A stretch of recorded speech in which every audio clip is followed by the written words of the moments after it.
Opemsuo 104.7 no Opemsuo TV yo mensia kotokofie masoya krobia Asante kotokwanyera etenase na nsemu ewa Asanteman mu yera hwe esiesi ma asumdwe eba na sede da Opemsuo radio no Opemsuo TV ene no nsemu ebekoso e mensia kotokofie mu nema yetiefo mo hwe ne omamutie ehu nsemu ekoso ewa ha ene yewra betenase na ene Asanteman yeka Asanteman council ya man na ewo bono ahafo bono east oti region eastern region ya Asante region ekabum aman ne adioso ne akire munyina ahyiemu o manhia kotokofie ma yewra etenase hwe nsemu a ebekoso na wasiesie ede asumdwe aba ana obepiem manhia kotokofie mu nsemu ne yewra behwe na wasiesie ma asumdwe aba enyenim se Duayaw Nkwanta enkonyasem ebeto yewra anim na yade a edinye pa na nso kotokwan emfie aduonu nso afro abanwa wasemede no kra ene mese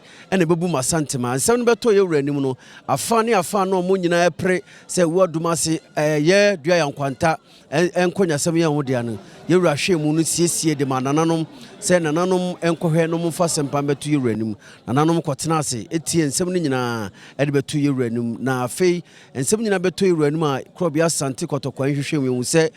Duayaw Nkwanta de eye ohene yire ono ene ade ase pa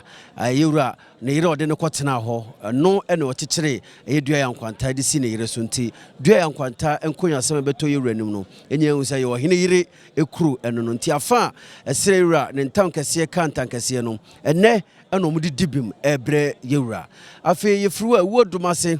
enkonya sembe to yewra nim sede yedi ka akirem no Awua Dumase asem yewra tenase Asanteman esiesie kan ama ehun se opanyin boaten na se na akonya no eda omufie na afabi sebi yewra opa asumdwe nti no afabi ye rechereche kakra yewra me from se dabi Awua Dumase de me dia me nananom ko na ewo ho nti ade bia ha ne nananom bia no mmra na ombeka no yewra anim ampa omobai na nkrata asem bi omo de akọ Regional House of Chiefs yewra yese omunkoyi ni nyina mmra na ohwe nsiesie asem no afi kobaye no panyi ba ko srese na busu apanyi sebi son ne ho emfa no dodo ne kakra ti osre yewra se na dam obema kwan a na otwimi no de busu apanyi beba na obeka ne nkonya asem no eho asem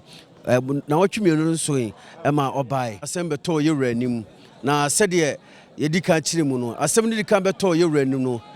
krobia Asante kotokwahene de nabotre ehwe nsem no siesie ema asumdwe bai afana ewo mu no ebai se sebi na course no omani anye ho yewra from so munyina amra na nana no munyina na yenhwe ne nsiesie Awua Dumase ansem na otwemienu se ne na nsem no nyina beto yewra anim ema yewra de nabotre esiesie ema asumdwe ebai ne omusu de dibem ebre yewra ntu bepiem manhia kotokofie mu ansem ane bekoso e manhia kotokofie de ato yetiefo ne ahwefo no afei ensuaye Gyadam nanu ya na yewra siesie ema asumdwe baaya na ahema akotena si na ebaaye no na ahema na wo ne de a opese ode akonya ma no abusua panyi enso wo ne de opese ode akonya ma no nipa miensa so na kosere akonya no ateame nyansa ne de hu se abusua panyi de na ahema de anya asumdwe ema ho ti yewra no anadaroma